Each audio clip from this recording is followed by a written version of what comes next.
जब मौत आवाज देगी घर से बाहर निकलना पड़ेगा।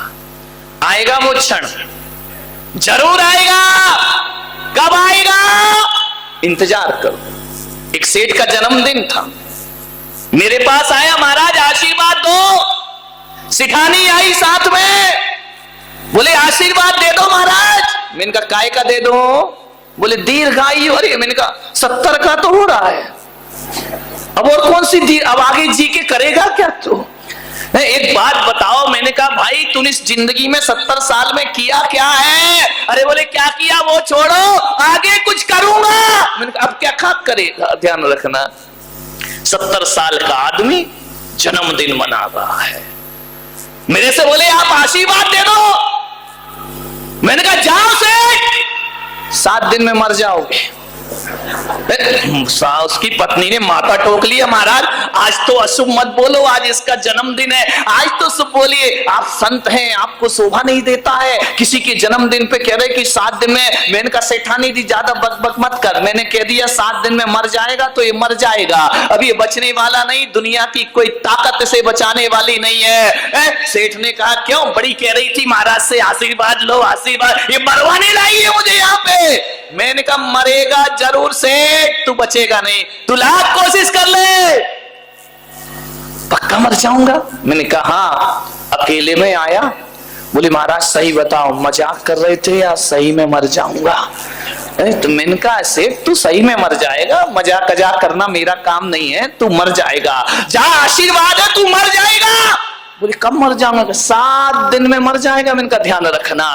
घर गया, केक की तैयारी, बर्थडे पार्टी। सेठानी ने कहा चलो पार्टी। अरे बोले बाहर में गई पार्टी, तुझे पार्टी की पड़ी है। तो मुझे लग रहा कि मैं 7 दिन में मर जाऊं। जा मुझे जन्मदिन नहीं मनाना है। दूसरे दिन सेठ उठा, बोले दुकान चले जा। बोले काय की दुकान? बच्चों को बुलाया, बड़े बेटे को ये दुकान तू संभाल, ये मकान तू संभाल, जा बेटा वही खाता लेके आ, किसका लेना किसका देना, किसका काला किसका पीला किसका हरा, क्या किया है हमने जिंदगी में सारा समझा देता हूं बेटा। अब 5 दिन ही बचे हैं, मेरे मरने के समय खत्म हो गया है, ये सब संभाल लेना। और एक बात ध्यान रखना, ये चावल में कंकड़ मिला के रखना। मैं इतने मिलाता था, मिर्ची में लाल मिट्टी मिला देना, काली मिर्च में पपीते के बीज मिला देना, तब जाके मैं धनपति बना हो। अरे उन्होंने कहा सेठ जी मर रहे हो, अब काहे कोई कर्म कर रहे हो, अब जिंदगी को सही। अरे सेठ के दिमाग में आया, बोले यार बेटा मैंने बेईमानी की, तू मत करना, एक काम कर ये सब संभाल लेना। वो जो तेरी मम्मी है इसको एक मकान का एक खंड इसको दे देना, अच्छे से रखना, उसने तो मुझे बहुत बुरे से रखा है लेकिन तुम उसे अच्छे से रखना। बोले ठीक है, सब बंटवारा कर दिया। बोले सेठ जी कुछ खा लो। अरे बोले क्या खा लो? मौत मुझे खा रही है, तुझे खाने की पड़ी है। 3 दिन तो बचे हैं, अब मैं बचने वाला नहीं हो। खाने में मन नहीं लग रहा, पीने में मन नहीं लग रहा, दुकान जाने में मन नहीं लग रहा, राम राम कर रहा है, महावीर महावीर कर रहा, नमो अरिहंताड़म नमो सिद्धाड़म। 2 दिन बचे हैं। सेठ ने कहा आंख फाड़ फाड़ कर दुनिया देखी, ये सब मैंने अपने लिए बसा रखा बना रखा, ये सब छूटने वाला है, ये सब चला जाएगा, 1 दिन बचा। सेठ ने पत्नी से कहा कि अब मुझे अकेला छोड़ दे तू, मैंने सारी जिंदगी सब में बर्बाद कर ली, 1 दिन बची है 24 घंटे की जिंदगी। एक काम कर, मुझे भगवान का नाम जपने दे, प्रभु का नाम जपने दे। सारी रात नमो अरिहंताड़म नमो सिद्धाड़म नमो अरिहंताड़म। घड़ी की टिक टिक बढ़ी, रात गहरी हुई, घड़ी की आवाज बढ़ती गई। अब आई मौत, अब आई मौत, अब आई मौत। एक एक सांस बड़े नाप तोल के ले रहा है। सब दरवाजे बंद कर दिए, खिड़कियां बंद कर दी, पर्दे गिरा दिए, मौत अंदर ना आ जाए। इंतजार इंतजार इंतजार। एक बात ध्यान रखना, इंतजार जीवन में बहुत बुरा हुआ करता है। उस रात सारी रात नहीं सोया, अब मरना है, अब मरना है। बांस मंगा के रख लिए, कफन मंगा के रख लिया, फूल मंगा के रख लिए, रस्सी मंगा के रख ली, लकड़ियां इकट्ठी हो गई। बोले बस अब आधे 1 घंटे बाद तो मुझे दुनिया से जाना। सुबह हो गई, 5 बज गए, 6 बज गए। सेठ ने कहा यार मैं तो मरा ही नहीं, मेरे तो प्राण ही नहीं निकले, ये क्या गड़बड़ हो गया? ये महाराज ने क्या नौटंकी कर दी, मेरा पूरा जन्मदिन बिगाड़ के रख दिया, सत्यानाश कर दिया। 12 बज गए। सेठ ने कहा यार आज तो 7 दिन भी हो गए, अभी तक मैं मरे नहीं। महाराज ने 7 दिन कहा था, आज तो 8वां दिन है। दौड़ा आया मेरे पास, मैंने कहा और सेठ जी क्या हाल है? मैंने कहा जिंदा हो या मर गए हो? बोले महाराज आप भी झूठ बोलते हो। मैंने कहा क्या हुआ? बोले आपने कहा था कि तू 7 दिन में मर जाएगा। मैं तो मरा ही नहीं, मैं तो जिंदा हूं, कोई भूत बन के नहीं आया हूं। सेठानी ने कहा महाराज देखो पूरा 1 सप्ताह इसका बर्बाद कर दिया है, इतना अच्छा जी रहा था मेरा पति, आपने कह दिया मर जाएगा है। तो मैंने कहा सेठ जी बता तू मरा नहीं? बोले नहीं। मैंने कहा जा अब 7 दिन में तू मर जाएगा। अरे बोले अब तुम्हारी बातों में आने वाला नहीं हूं, 7 दिन में मर जाएगा। ऐसे बोल रहे हो जैसे तुम यमराज के एजेंट हो। मैंने कहा एजेंट तो नहीं हूं, लेकिन मैं कह रहा हूं तू 7 दिन में मर जाएगा। मैंने कहा सेठ इधर आ, एक बात बता, तूने 7 दिन का जीवन कैसा जिया? बोले महाराज जिंदगी भर तो हाय बटोरो सब मेरा करते रहा। और जब से आपने बताया कि 7 दिन में मैं मर जाऊंगा, मेरे मन में समझ में आ गया ना धन मेरा, ना रूप मेरा, ना तन मेरा, संसार में अकेला आया हूं और संसार से अकेला जाऊंगा। कैसा लगा? बोले महाराज हकीकत में कहूं तो ऐसा लगा कि जिंदगी तो 7 दिन ही मैंने ढंग से जी है, उससे पहले तो जिंदगी मैंने ढंग से ना व्यापार की चिंता, ना नौकरी की चिंता, भगवान नाम जपते रहा, पल पल मौत का इंतजार करते रहा। मैंने कहा बोल कैसा लगा? बोले जिंदगी बहुत अच्छी बीती। मैंने कहा जा सेठ 7 दिन में मर जाएगा। बोले फिर वही बात 7 दिन में मर जाएगा। सेठानी बोली महाराज कुछ अच्छा बोलो। मैंने कहा जा तू भी 7 दिन में। बोले मैं भी मर जाऊंगी। मैं तो कह रहा हूं पूरा बारामती 7 दिन में मर जाएगा, समझ जाओ 7 दिन में मर जाओगे। बोली 7 दिन ही क्यों बोलते, तुम 2 दिन में मार डालो। इनका नहीं, अभी ज्ञान गंगा कल और है, 7 दिन तो लेना पड़ेगा, कल आखिरी है, अभी निपट गए तो कल क्या होगा यहाँ पे। 7 दिन में पूरा बारामती मर जाएगा। आदमी आया बोले महाराज ये क्या है 7 दिन है? मैंने कहा एक बात बता 7 दिन में ही आदमी मरेगा। कैलेंडर उठा के देखना, सप्ताह में दिन कितने होते हैं? रविवार, सोमवार, मंगलवार, बुधवार, गुरुवार, शुक्रवार, शनिवार। 8वां दिन क्या तेरा बाप बना के लाएगा? जब भी मरेगा आदमी इन्हीं 7 दिनों में 8वां दिन बिठला। ऐसा कोई पंचांग ही नहीं है कि 8वां दिन बना के ले आओ। अब आप लोग कब मरोगे?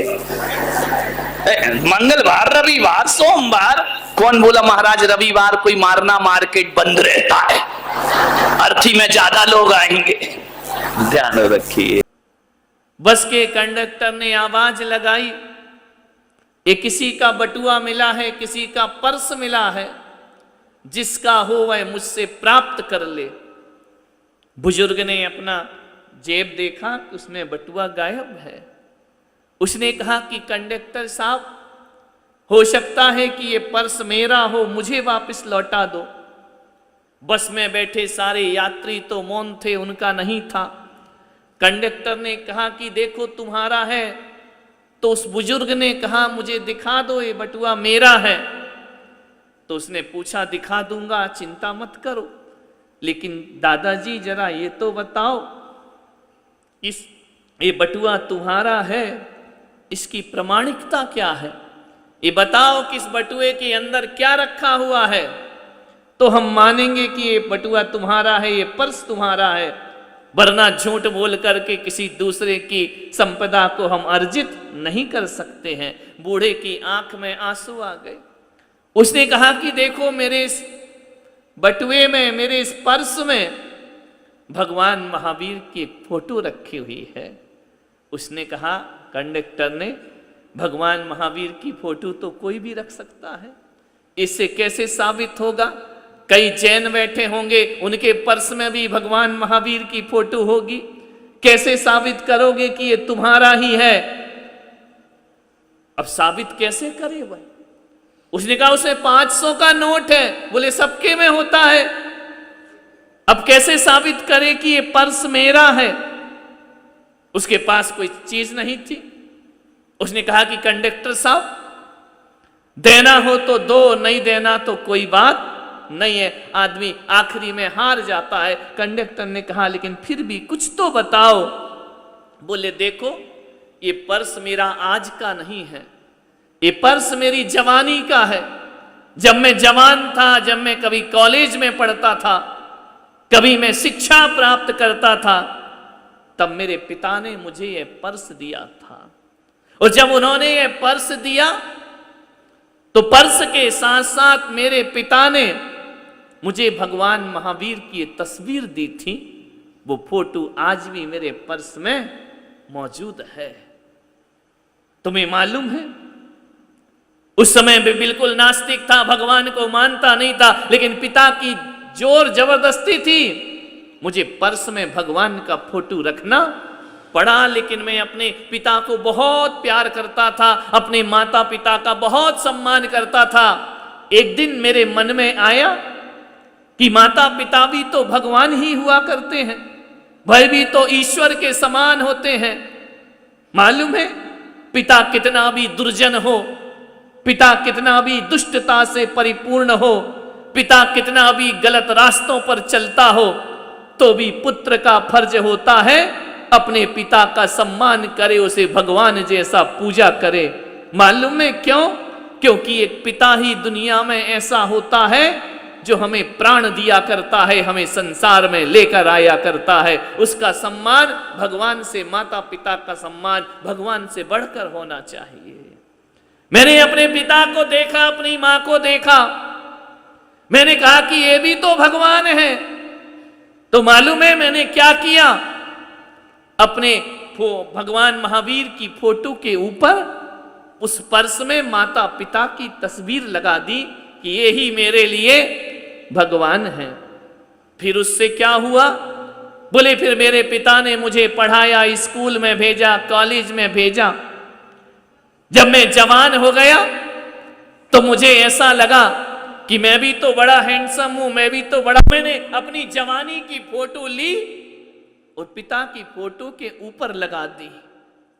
पहले भगवान महावीर, फिर माता पिता, फिर खुद की तस्वीर लगा दी। मेरा धीरे धीरे पढ़ते पढ़ते पढ़ते पढ़ते एक लड़की से संपर्क हो गया, उससे मेरा प्यार हो गया, उससे मेरा लगाव हो गया। मुझे लगा कि नहीं, अब ये लड़की ही मेरे लिए सब कुछ है, इससे अच्छा दुनिया में कोई नहीं। मैंने अपने साथ साथ उस लड़की की फोटो भी उस पर्स में लगा दी। बूढ़ा किन दिनों को याद कर रहा है।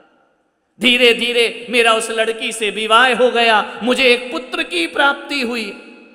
उस समय ऐसा लगा कि नहीं, बेटे से अच्छा दुनिया में कोई और नहीं हुआ करता है। दुनिया की सारी संपदाएं एक तरफ, दुनिया की सारी खूबसूरती एक तरफ, संतान का सुख एक तरफ हुआ करता है। मैंने अपने पति पत्नी की फोटो के ऊपर अपने लड़के की फोटो लगा दी। फिर क्या हुआ? एक दिन ऐसा हुआ, मेरे पिता की मृत्यु हो गई।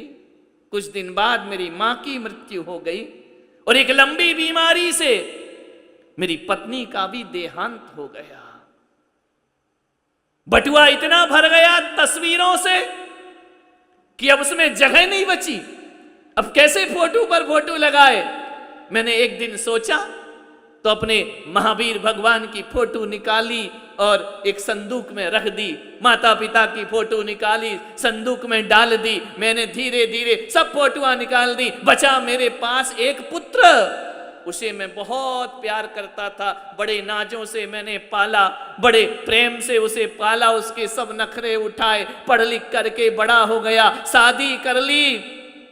एक दिन उसने फ्लैट ले लिया और मुझसे अलग जाकर के रहने लगा। जब मैं अलग जाकर रहने लगा, उस दिन मुझे जीवन में इतना दुख हुआ, इतना दुख हुआ कि शायद मेरे माता पिता की मृत्यु पर भी मुझे इतना दुख नहीं हुआ होगा। पत्नी की मृत्यु पर इतना दुख नहीं हुआ जितना बेटा छोड़ करके गया तब मुझे दुख हुआ। आज उस बेटे का भी बेटा है, साल में एक बार मेरे से बात करता है, साल में एक बार कभी कभार मिला करता है। आज मैं घर में अकेला रहता हूं, मेरे पास कुछ नहीं है, थोड़ा बहुत मेरी सर्विस थी, उसकी पेंशन आती है, मेरा जीवन कटता है।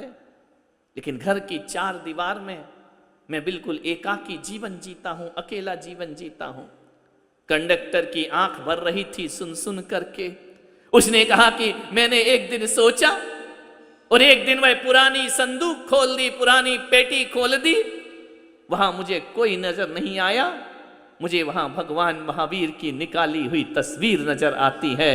और जब मैंने देखा कि यह तस्वीर और इस जवानी के, इस जिंदगी के बुढ़ापे के इस दौर में कितने रिश्तों को जीते मरते मैंने देखा है, कितने रिश्तों को बनते बिगड़ते मैंने देखा है, कितने व्यवहार को अच्छा बुरा होते मैंने देखा है, कितने अपनों को दूर होते देखा है और परायों को अपना बनते हुए देखा।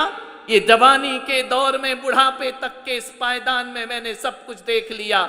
लेकिन जैसे ही भगवान महावीर पर दृष्टि डाल दी तो मैंने देखा पिता चले गए दुनिया से, माता चली गई दुनिया से, पत्नी चली गई दुनिया से, पुत्र होकर भी ना होने के समान है। उस दिन मुझे लगा कि इन घटती बढ़ती उठती चलती फिरती तरंगों में, इस समुद्र की उतार चढ़ाव भरी लहरों में, इस जीवन के इस अपने मिलने और बिछड़ने के दौर पर सब मिले और बिछड़ गए।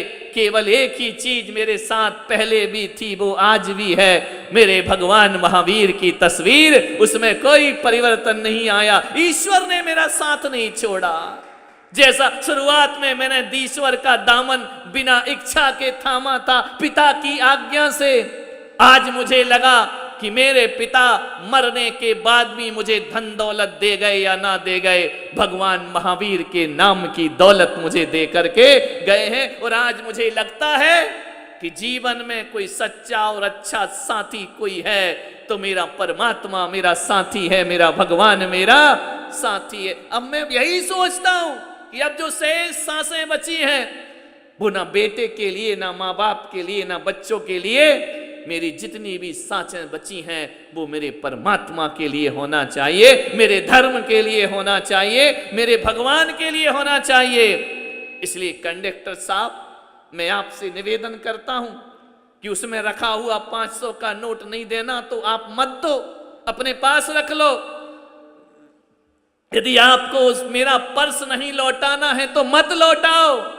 लेकिन एक निवेदन करूंगा, मेरे बचपन में जो महावीर की फोटो मिली थी वो फोटो मुझे वापस कर दो, वही मेरी दुनिया की सबसे बड़ी दौलत है। छल छल आंसू बहे उस कंडक्टर के और उसने कहा कि अब मुझे विश्वास हो गया कि ये बटुआ किसी और का नहीं दादाजी, ये बटुआ तुम्हारे जैसे आस्थावान लोगों का होना चाहिए, ईश्वर को भजने वालों का होना चाहिए, ईश्वर के गुण गाने वालों का होना चाहिए। और उसने वह पर्स दादाजी के हाथ में रख दिया। दादाजी का हृदय भर आया और उन्हें लगा कि सचमुच सही कहते थे मेरे पिता कि दुनिया में सच्चा साथी यदि कोई है तो अपना भगवान ही अपना सच्चा साथी हुआ। कभी उस भगवान ने साथ नहीं छोड़ा। चाहे तुम मंदिर आओ तो भी भगवान तुम्हारे साथ है, नहीं आओ तो भी भगवान तुम्हारे साथ है, पूजो तो भगवान तुम्हारे साथ, ना पूजो तो भगवान तुम्हारे साथ। लेकिन हम भक्तों का इतना फर्ज और दायित्व और कर्तव्य बनता है, जो हर पल हमारे साथ रहता है ना, थोड़ा साथ हमें भी उसका देना चाहिए, उसके बीच बैठकर भगवान का गुणगान करना चाहिए। आज सारी दुनिया में सोशल वर्क चल रहा है। लोग कहते हैं कि रक्तदान बहुत बड़ा दान है, बहुत बड़ा धर्म है। लेकिन आज मैं देखता हूं रक्तदान होगा, अच्छी चीज है, करना चाहिए, मेरा कोई विरोध नहीं है। लेकिन रक्तदान से भी बड़ा आज परिवार में वक्त दान की बहुत जरूरत हो गई है। लोगों के पास वक्त नहीं है। क्या मतलब है अपने खून लेकर के दूसरे के में डाल दिया, ना उसके पास चैन है ना हमारे पास चैन है। सबसे बड़ा दान कोई होता है, रक्तदान से भी बड़ा परिवार में वक्त दान की जरूरत हुआ करती है। और परिवार में वक्त दान दो या ना दो, क्योंकि तुम्हारे परिवार में तुम्हारे बच्चों के पास वक्त दान लेने का भी वक्त नहीं है और तुम्हारे पास भी देने का वक्त नहीं है। लेकिन चंद सांसें जो हमारे हृदय में चल रही हैं, ये शरीर जो हम जी रहे हैं, ध्यान रखना इसमें किसी को वक्त दो या ना दो, अपने परमात्मा को वक्त दीजिए और ये वक्त बेकार नहीं जाएगा, ये वक्त बर्बाद नहीं जाएगा। जन्म जन्म में कोई साथ रहे या ना रहे, जिस परमात्मा को वक्त दिया है हर जन्म में वो हमारे साथ रहा करता है। ध्यान रख, दो ही चीज ध्यान रखना जीवन में, एक सूत्र दे रहा हूं, दो चीज का बहुत ध्यान रखो। सबसे पहले अपने शरीर का ध्यान रखो। 24 घंटे कौन है हमारे साथ? रिश्तेदार, भाई बंधु, नौकर चाकर।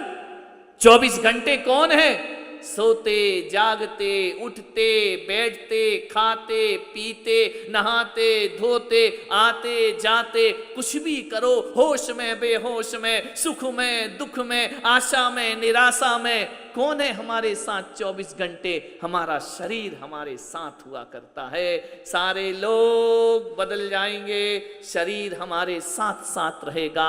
तुम सम्राट भी बन जाओ तो शरीर तुम्हारे साथ है, और भिखारी भी बन जाओ तो भी शरीर तुम्हारे।